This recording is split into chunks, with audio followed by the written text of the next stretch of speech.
মা, ও মা, কতদিন হয়ে গেল, বৃষ্টি তো হয়েই যাচ্ছে। আর কতদিন আমরা ইলিশ খাইনি বলো তো? ইলিশ খেতে হবে একদিন। কিন্তু বাবা, তোর বাবার কতই বা রোজগার বল, যে ইলিশ নিয়ে আসবে? এতে নুন আনতে পান্তা ফুরোয়। বলছি মা, মামাদের তো অনেক টাকা পয়সা, তবে আমাদের সাহায্য করে না কেন? দেখ বাবা, যতই আপনজন হোক, কিন্তু কেউ কি টাকা পয়সা দিয়ে সাহায্য করতে পারে? আর তোর মামাদেরও তো সংসার আছে, তার সংসার নিয়েও চলতে হয়। আমরা তো ওদের থেকে অনেক গরিব, কিন্তু একদিন এখানে আসতে পারে না?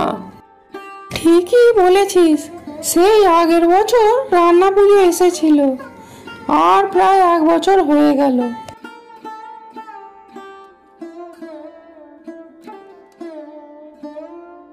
কি ব্যাপার, কি এত কথাবার্তা হচ্ছে? আর বলো না বাবু, এই বর্ষায় খিচুড়ি আর ইলিশ মাছ খাবে বলছে, তাই বলছিলাম।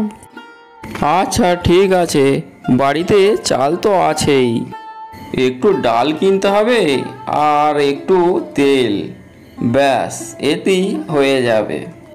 আর জমি থেকে না হয় শাকটা নিয়ে নেব, তাহলেই খিচুড়ি আমাদের রেডি। বাবা, অনেক দিন পর খিচুড়ি আর মাছ, ও যা লাগবে না। আচ্ছা আচ্ছা, তা এখন হবে। আর কালকেও তো রোববার, তা ভালোই জমে যাবে।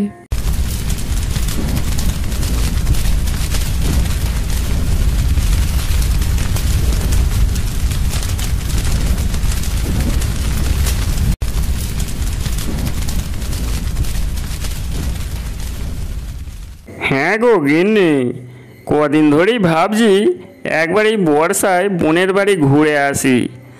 আর সেই কবে গেছি, এখনো তো যাওয়াই হয়নি। আর একবার ঘুরে আসি। তা কে মানা করেছে? তোমার বোনের বাড়ি তুমি যাবে না তো কে যাবে? কেন, তোমার কেউ হয় না বুঝি? তোমারও তো ননদিনী, তুমি যাবে না কেন? ননদ না ছাই, বাড়িতে গেলে এক মুঠো খেতে দিতে পারে না। আমার তো বাবু খুব লজ্জা করে, এখানে যাওয়া মানে নিজের মান সম্মান করানো। দেখো, গরিব হওয়া কি পাপ? আর তোমাকে যেতে হবে না, আমি একাই যাব। এই তো আগের বছর গিয়েছিলাম, তোমার থেকে তো তোমার বোন টাকা চাইছিল। আর এইরকম বোনের বাড়ি যাওয়ার থেকে ভিখারির বাড়ি খাওয়া অনেক ভালো। আচ্ছা আচ্ছা, হয়েছে, তোমাকে আর নিন্দা করতে হবে না।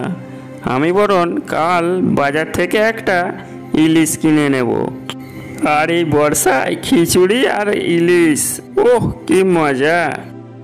আর হ্যাঁ, পরে যেন বলো না নিয়ে যাইনি, তুমি বাড়িতে একাই থেকে যেও।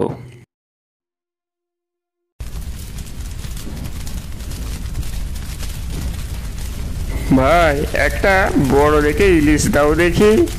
আর ইলিশটা কিন্তু ভালো হওয়া চাই, কারণ আমি বোনের বাড়ি নিয়ে যাব, খারাপ না হয়। হ্যাঁ, আরে দাদা, নিয়ে যান, একদম পদ্মার ইলিশ, খেলে ভুলতে পারবেন না। নিয়ে যান নিয়ে যান।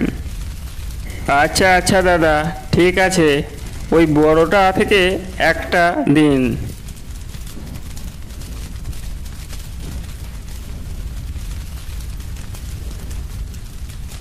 আরে মামা আসছে রে, বাড়ি যায় বাড়ি যায়।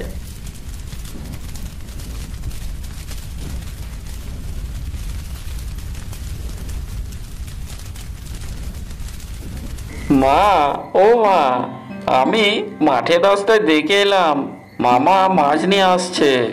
হ্যাঁ রে বাবু, কোথায় রে? তুই ভালো করে আবার দেখেছিস তো?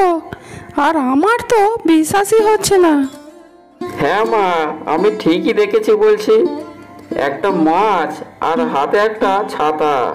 কি রে দাদা, তুই হঠাৎ?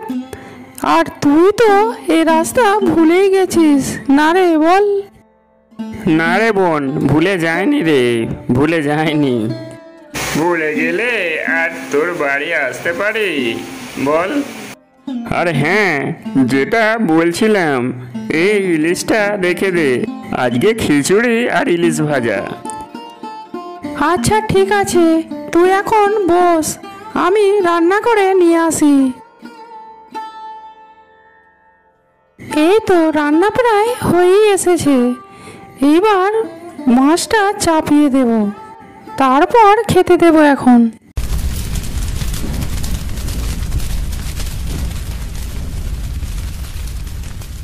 নে নে দাদা, এবার খেয়ে নে, লজ্জা করিস না যেন, লাস্টে চেয়ে নিবি। মা, আমাকে একটু খিচুড়ি দেবে? হ্যাঁ রে বাবা, হ্যাঁ দেবো, এখন আগে পাতাটা শেষ কর তো। আর দাদা, তোকেও এক পিস মাছ দিই। না রে বোন, আজকে অনেক খাওয়া হয়ে গেছে, আর দিস না। তাহলে মামা আর বাড়ি যেও না এই বর্ষায়, প্রত্যেকদিন খিচুড়ি আর মাছ ভাজা খাওয়া যাবে। তুমি গেলে তো আর আমাদের বাড়ি আসতেই চাও না, বলো? ঠিকই বলেছিস, আর এই বর্ষায় গরম গরম খিচুড়ি তো খাওয়া যাবে, হা হা হা। আর এই অনবরত বৃষ্টির কারণে নদী নালা সব ভরে যায়, আর ফসলও অনেক নষ্ট হয়ে যায়।